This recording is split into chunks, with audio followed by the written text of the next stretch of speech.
Good afternoon, I'm Hayley O'Farrell and these are the top stories at 3 o'clock. 9 out of 10 e-cigarette shops are failing to meet a new code of conduct. Are you suffering from hay fever earlier than usual? And we will have the latest sports rundown with Jack Hawthorne.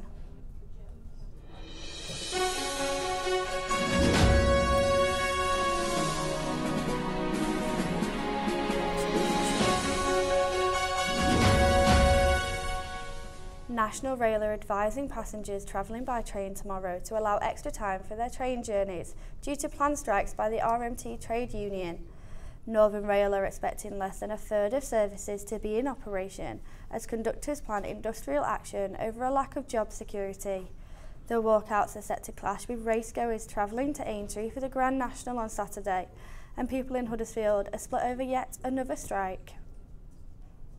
Well, I've got a lot of sympathy with the cause that's being discussed. I do think some of the changes that are being made need to be challenged. I think it's terrible what they do for the commuters, really. Yeah, I think the rail strike's quite annoying because it's affecting people on a daily basis, whether it's work or seeing family members. A Huddersfield businesswoman has welcomed the introduction of a code of conduct for e-cigarette stores.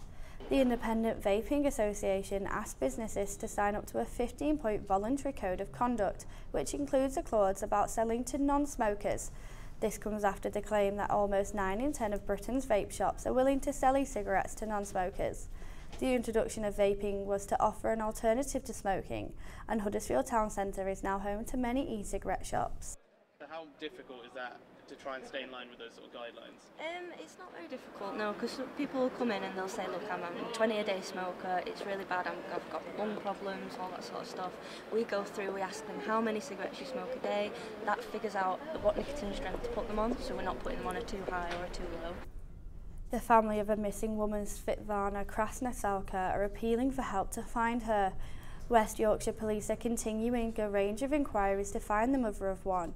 Mrs Krasnoselka, who is known to her friends as Lana, has a 19-year-old daughter and a husband who are both becoming increasingly concerned. She's been missing since about 5 a.m. on Monday morning.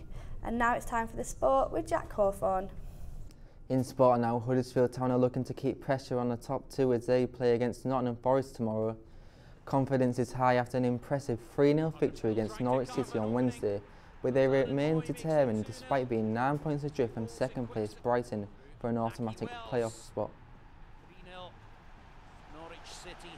Well, we hope that it can, if we had a bit of a stumble in the last few games and we go on a run from now to the end of the season and don't gain automatic promotion, we go into the playoffs in good form. That's what we want to do. I'm sure other teams are trying to do that, but that's the aim. Try to win every game, give ourselves this best chance and find that bit of a run like we did a few months ago. In cricket now, the county championship season has begun today with Yorkshire starting their league campaign against Hampshire. Hampshire won the toss and put Yorkshire into bat first, and they will be looking to carry on their impressive form from last season where they finished second behind Middlesex. A couple of minutes ago Yorkshire were 152 for 7 with Gary Balance reaching his half-century. Back to you, Hayley. Thank you, Jack. Just ahead of the weather, are you ready for hay fever season? As Scott Wallace reports, sufferers, and that includes me, are already reaching for their medication. The Met Office has forecast that most parts of the country, and Huddersfield is no exception, will have very high pollen levels over the weekend. There is also a greater risk in Yorkshire for a high pollen count as the weather starts to improve. It is a common thing at this time of year. Everyone reacts differently. Sometimes it's a runny nose, itchy eyes, scratchy throat, sneezing. So we have lots of various products that you can buy over the counter. 1 in 5 people are affected by pollen, with 95% of those actually allergic. I had it when I was doing my O-levels, so it's going back a long way, when I was a teenager, but it went off a lot after that. Now I only get it, it's really, really bad. I wouldn't walk through a hayfield or anything.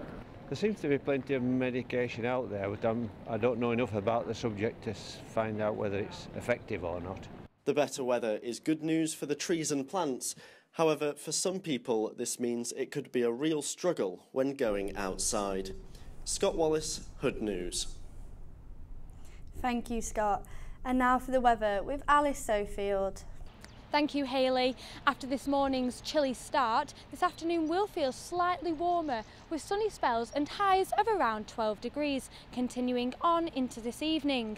Saturday morning will feel quite cold, but it will warm up by the afternoon with highs of around 8.